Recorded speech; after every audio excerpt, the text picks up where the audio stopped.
So a lot of you out there, you're not getting the results that you want in accuracy or distance because you're not throwing this club. And so we got to understand, we're going to try to throw this thing around the wrist through their full range of motion while trying to not move the handle very much. Yes, we have to make the handle move from the top of the swing, and we've got to make sure that it gets decked down to this level here.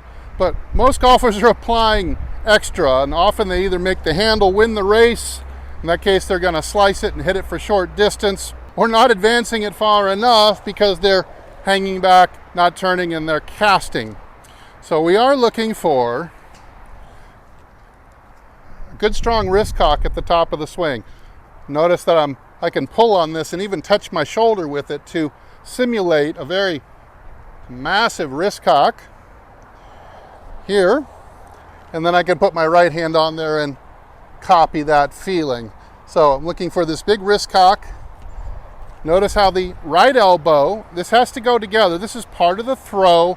Part of the throw is to not only pin this right wrist back as if you're throwing a baseball, but also let the elbow fold to 90 degrees. But of course it won't be packed in down here. You never see anybody trying to throw it like this for any skill level, right?